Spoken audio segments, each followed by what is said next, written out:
Maria Luísa Jäger, socióloga sanitarista, secretária de Saúde, Gestão do Trabalho e da Educação do Ministério da Saúde de 2003 a 2005.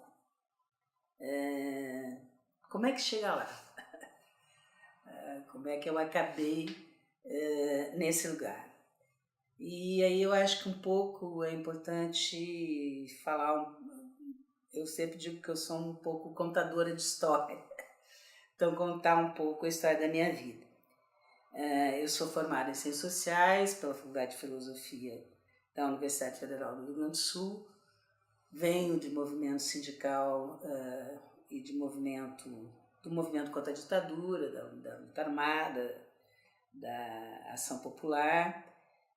A gente vem do movimento estudantil de uma escola tradicional de Porto Alegre, uma escola pública chamada Júlio de Castilhos, que a gente chamava de Linho, e eu acabei nas Ciências Sociais. E aí eu acho, basicamente, que começou toda a discussão dentro das Ciências Sociais, numa plena ditadura. Eu fiz Ciências Sociais de 70 a 73, então é plena ditadura. A importância do trabalho, a importância da formação, e quanto o aprender se dá no lugar do trabalho, ou no lugar dos movimentos sociais. Eu acho que é um lugar que a gente aprende muito mais do que os famosos bancos escolares. Participei da coordenação, na época de movimento estudantil, da Coordenação Nacional de Estudantes de Ciências Sociais. Eu e Maria Helena Machado nos conhecemos dessa época. Depois eu fui presidente da Associação de Sociólogos do Brasil, e uma das questões, e aí é um pouco as visões que se tem diferentes sobre regulamentação profissional.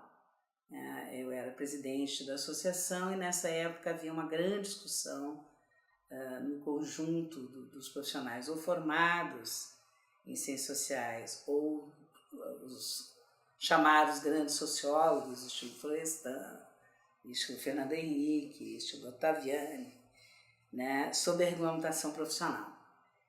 Nós tínhamos naquela época, isso deve ser 76, eu acho, nós tínhamos mais de 10 mil profissionais formados no país. E houve uma resistência muito grande do Fernando Henrique, do Verfora, etc. e tal, sobre a regulamentação profissional de um conjunto, e ao mesmo tempo tendo um conjunto de trabalhadores, né, que não conseguia entrar no mercado de trabalho porque a profissão não existia. Então, houve um grande debate e acabou se conseguindo encaminhar a regulamentação profissional daqueles caminhos que a gente acaba tendo que fazer.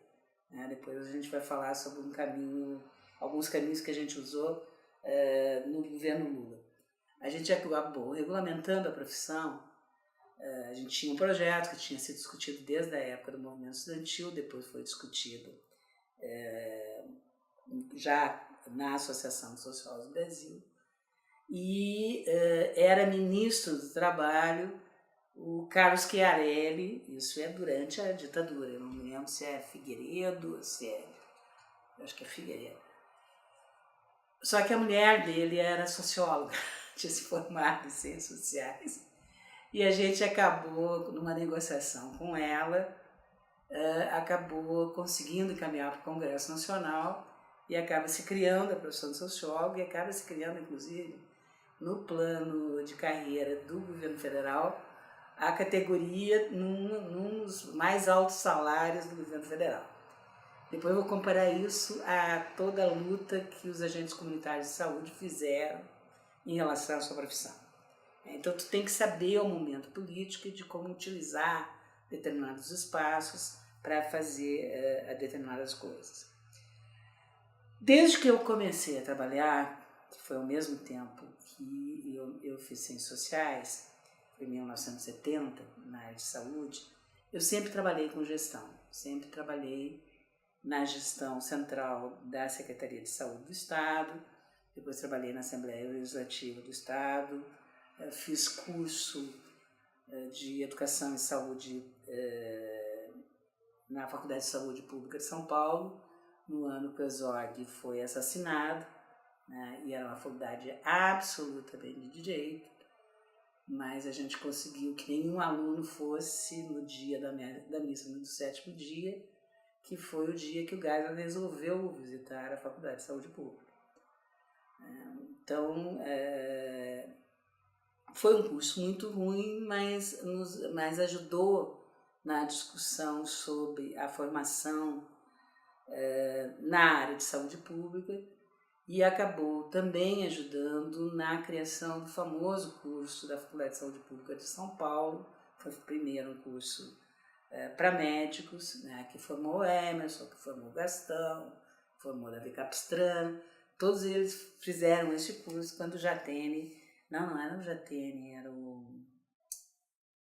não vou me lembrar mais, era um outro secretário de saúde no estado de São Paulo, que acaba criando esse curso.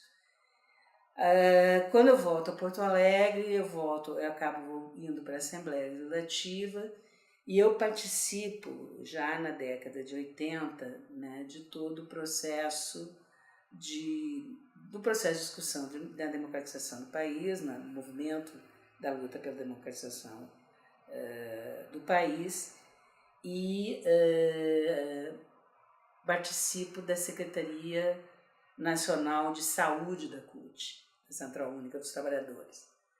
A Secretaria de Saúde da CUT é uma secretaria que foi criada juntando todo mundo que mexia com a questão da saúde no âmbito dos sindicatos ligados à Central Única dos Trabalhadores. Eu participei da criação da Central, inclusive como presidente da Associação do Social do Brasil, acabei assinando todos os crachás de autorização de quem podia ou não ser delegado, porque havia uma grande discussão nos movimentos se a gente montaria uma central sindical ou se montaria uma central de movimentos populares e sindical, né? Nessa Secretaria de Saúde da CUT, a gente tinha desde de sindicatos ligados à questão dos trabalhadores de saúde. Eu vinha de um sindicato dos trabalhadores de saúde do Rio Grande do Sul, apesar de ser um sindicato de servidores públicos do Estado, mas que tinha um grande número de militantes da área de saúde, mas tinha metroviários, tinha sindicato São Bernardo, sindicato dos químicos, de metalurgia de São Bernardo, dos químicos do ABC, quer dizer, mais vários sindicatos que trabalhavam com a questão da saúde do trabalhador, das condições de trabalho. E a gente conseguiu, graças à posição que o Arouca tomou, e o Letério junto, forçando a barra em relação à 10ª Conferência Nacional de Saúde, a 8ª Conferência Nacional de Saúde, desculpa, a gente conseguiu ter 50 delegados, né, da CUT, da CGT e de uma série dos movimentos populares, e com isso conseguiu montar toda uma proposta durante a conferência em relação, afinal, que sistema de saúde se queria para o país, né? E a defesa da CUT naquele momento foi um sistema absolutamente estatal, e uma das questões era a questão do trabalho em saúde, o que era tanto a questão da formação dos trabalhadores na área de saúde, né, do quanto os trabalhadores não estavam preparados para cuidar da saúde das pessoas, como também as condições de trabalho, os planos de carreira, todas essas questões. E a partir da 8ª é criada a Comissão Nacional da Reforma Sanitária, que foi, na realidade, o que deu origem depois, mais ou menos, à composição do Conselho Nacional de Saúde. Eu representei nessa nessa comissão a Central Única dos Trabalhadores. Então, não como trabalhadores de saúde, mas como representante dos trabalhadores. E uma das questões nesse momento foi: precisamos que na Constituição, na lei, seja estabelecido que a área de saúde tem que ordenar e definir a questão do trabalho em saúde, como ele deve se dar, como as pessoas vão participar, como é que elas vão ser formadas. A partir disso, houve todo um processo de negociação. Essa negociação começa em 88, vai para a Constituinte, em 89, e daí eu de novo levanto que a gente tem que sempre saber o momento político e saber com quem negociar, né? Uma pessoa que a gente tem que lembrar nesse processo, que ajudou muito nesse processo, foi a Fabíola, né? A Fabíola era mulher do Carlos Santana, que era no tempo ele era representante, era deputado, no outro tempo ele era ministro da Saúde nesse processo, e muitas vezes para negociar com Carlos Santana, a Fabíola fazia a intermediação, né? E muitas conquistas, quer dizer, se a gente conseguiu controlar a questão do sangue no país, né, isso se deve à negociação que a gente conseguiu fazer através da Fabíola. Além disso, tem todos os movimentos sociais. A gente conseguiu juntar, criar um espaço de discussão permanente entre o setor privado da área de saúde, os trabalhadores de saúde, o movimento sindical, o movimento popular. Às vezes tinha nas reuniões lá no Congresso Nacional, tanto no período da Constituinte quanto da Lei 8080 e da 8142, 100, 200 pessoas negociando numa sala, né, com Raimundo Bezerra, que é outra pessoa importante nesse processo. Então, sempre foi algo muito negociado com o conjunto das pessoas. E por isso que o setor saúde consegue fazer a primeira lei que regulamenta a Constituição. E consegue os avanços que conseguiu. Porque a gente foi abrindo mão de determinadas questões, mas garantindo os princípios e diretrizes que a gente achava fundamentais, como saúde é uma questão de relevância pública, então cabe ao poder público definir as regras do funcionamento do setor saúde, a questão do sangue, a questão dos recursos, da formação, da ordenação. Aí a gente ganhou, e a única coisa que a gente perdeu, né, nesse processo de negociação da Lei 8080 foi a questão de plano de carreira, cargos e salários, né?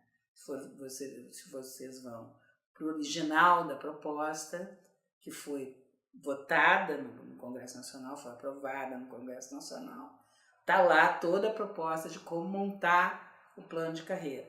E o Collor veta toda essa parte. Veta isso e veta toda a parte de controle social, de conselho, etc. e tal. Aliás, ele vetou mal porque ele vetou um pedaço que falava especificamente do conselho, mas acabou deixando o conselho em outros pedaços da lei, né? Nesse momento eu já era secretária municipal de saúde de Porto Alegre, eu assumo a secretaria em 89, e a gente acaba no processo de negociação conseguindo reverter no mínimo a questão do controle social e do financiamento, né? Isso a gente consegue reverter e sai a Lei 8142, mas não se consegue reverter a questão do trabalho, a questão de carreira.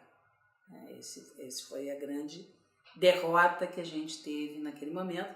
E aí também tu já tinha a situação de uma série de pessoas que eram militantes de todo esse processo que tinham virado gestores, né? E uma coisa é tu tá do lado de lá dos movimentos sociais, outra coisa é o povo, sendo gestor, começar a pensar como é que vai fazer na prática essa carreira, esse plano, etc. E tal. Essa questão do diferente, tu tá em lugares diferentes. Uma hora tu é movimento social, outra hora tu é movimento sindical, outra hora tu é gestor, né? A mesma pessoa, às vezes há mudanças bastante radicais do que tu acaba defendendo, apesar de a defesa da política geral ser mais ou menos igual. A gente consegue falar, então, na Constituição, da ordenação da formação e da questão da política do trabalho e saúde como uma responsabilidade do Sistema Único de Saúde, né? E isso fica tanto na Constituição quanto na lei orgânica. Mas, na realidade, desde 1989, 1990, quando sai a lei, isso, na realidade, se caminhou muito pouco, né? Principalmente em termos nacionais, não se mexeu quase nada na questão tanto da formação, do papel do Sistema Único de Saúde em relação à formação dos trabalhadores de saúde, né? Tanto a formação no ensino formal quanto a formação dos trabalhadores que estão na rede, como nas questões das relações de trabalho, quer dizer, se o Conselho consegue criar a mesa de negociação no papel, mas não consegue criar de fato, né? A questão da carreira começa a se ver que é um país continental, então como é que aí começa a haver também divergências de como tu vai propor princípios e diretrizes para um plano de carreira, vai propor uma carreira nacional num sistema que tem base municipal, como é que se monta essa proposta. E se entra no processo, então, eleitoral do ano de 2002 e se monta na área de saúde um grupo com muita gente. Eu acho que tinha mais de umas 150 pessoas discutindo a proposta em relação à saúde, da política de saúde para o governo Lula. Já era não sei quantas eleições que o Lula era candidato, mas eu acho que foi a vez que mais se trabalhou numa proposta de programa e houve uma discussão mais coletiva, mais aberta, né? E uma discussão, inclusive, quando vai para o segundo turno, é uma discussão feita, por exemplo, com Arouca, com uma série de pessoas que não eram do PT nem da coligação, que estava apoiando o PT, veio o pessoal do PDT, uma discussão mais ampla ainda sobre o que fazer na área de saúde. A questão do trabalho e da formação em saúde ficou como uma das prioridades. As prioridades ficaram a atenção, a qualidade e a ampliação da atenção à saúde, a questão de ter uma política permanente de gestão do trabalho e da educação em saúde, né? E ampliar a questão da participação popular, etc. E tal. E se ganha a eleição e se propõe que, dentro do grupo de transição, se propõe que o Humberto Costa vai para a coordenação da área social, né?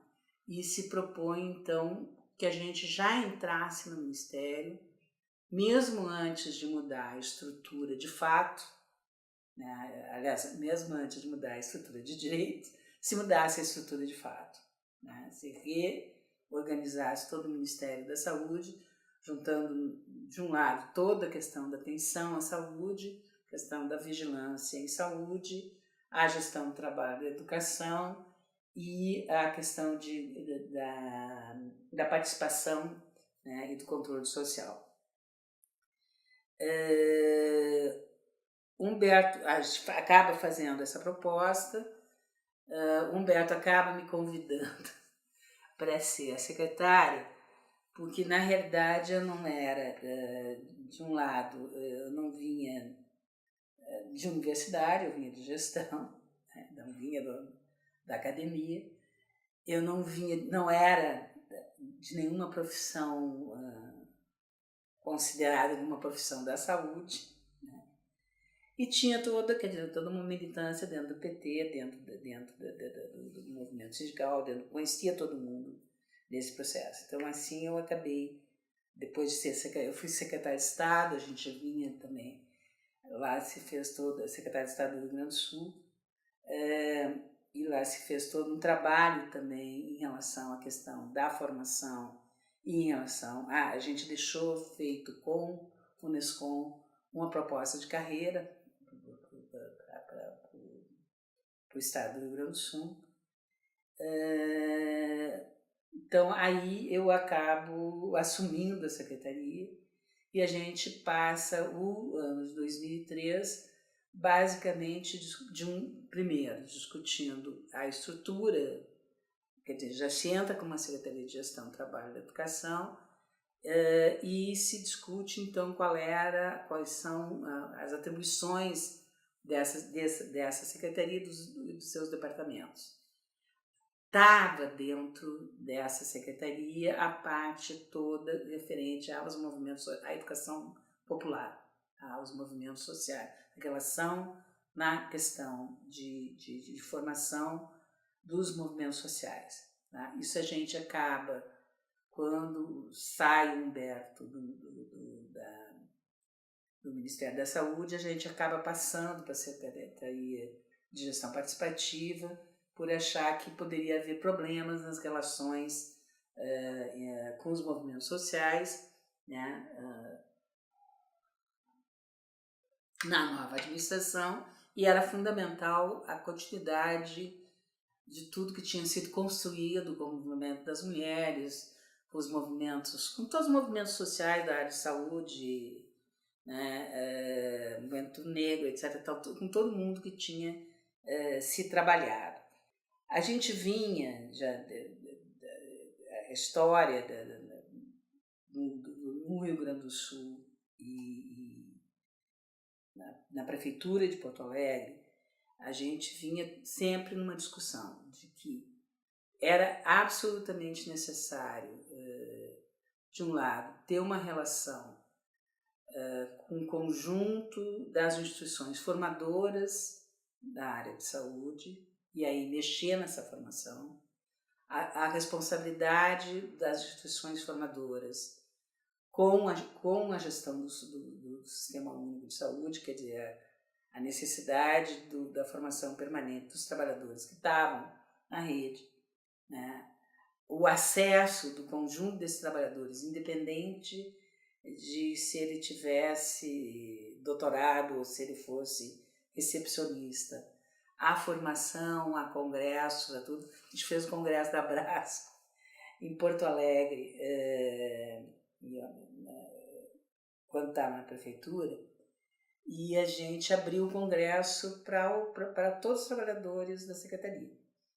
Tinha o pessoal a gente sorteou, a gente tinha um número de vagas, né? E isso foi a primeira vez que a Abraxo se abriu para gente que não era da academia, né? Para os movimentos sociais, para o Conselho Municipal de Saúde, etc. E tal. Uma outra coisa que era fundamental para a gente na época do município era a questão do repasse de informação tanto aos trabalhadores de saúde quanto à população. Por exemplo, a gente rodou, isso estava aqui, achei várias coisas. Isso aqui se chamava, é um livreto chamado Legislação Básica do Sistema Único de Saúde, que vai desde o pedaço da Constituição até a Lei Orgânica da Saúde do Estado, a Lei Orgânica Federal, a Lei Orgânica do Estado, a criação do Conselho Municipal de Saúde.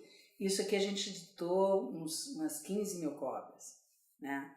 Então, no sentido do direito que a população tinha à informação e à formação, e do que os trabalhadores de saúde também tivessem essa formação. No Estado, o Estado do Rio Grande do Sul, na realidade, ele é muito atípico em relação aos outros estados em termos de rede. Ele não tem rede, ele passou o que ele tinha de rede, que eram unidades básicas de saúde e algumas unidades de especialidade, ele ainda nas ações integradas de saúde e nos SUDs, ele repassou para os municípios. Então, o Estado, na realidade, tinha o papel que os estados deveriam ter. Ele não tinha serviços. Ele acabou ficando com o manicômio do Estado, a colônia de hanseníase e a Escola de Saúde Pública. Quer dizer, então, a gente começou todo um trabalho de tentar montar nas regionais nossas e na Secretaria do Estado um conjunto de trabalhadores que conseguisse assumir o papel em relação aos municípios, não de supervisão ou de dar ordem no sentido de mandar, né, mas na tentativa de tentar construir, a partir da realidade de cada local, o que era necessário, como construir o sistema de saúde em cada uma das regiões do estado. São completamente diferentes. Então, a gente começou, junto com as instituições, primeiro, tentando formar trabalhadores para fazer isso, tentando trabalhar a partir da realidade de cada local. Né? Eu fiz, durante os 4 anos de estado, 150 mil quilômetros no estado, né? Tentando discutir com as instituições filantrópicas, que lá são os maiores prestadores de serviço, sem ser os grandes hospitais de Porto Alegre, o papel de cada um e como a gente reorganizar essa rede a partir da realidade, das necessidades de cada um dos locais. E isso fez com que a gente tivesse uma experiência basicamente de gestão e tentasse montar um plano de carreira, e foi isso que a gente fez com o Nescom, quem coordenava esse processo era o Cornelius, então é aquela coisa que todo mundo de vez em quando está junto. Tá? O Cornelius dirigia esse trabalho, ele e a mulher dele, a gente deixou pronto para o Osmar Terra, atual ministro, que foi o secretário de saúde depois de mim, deixou pronto uma proposta de plano de carreira para lá.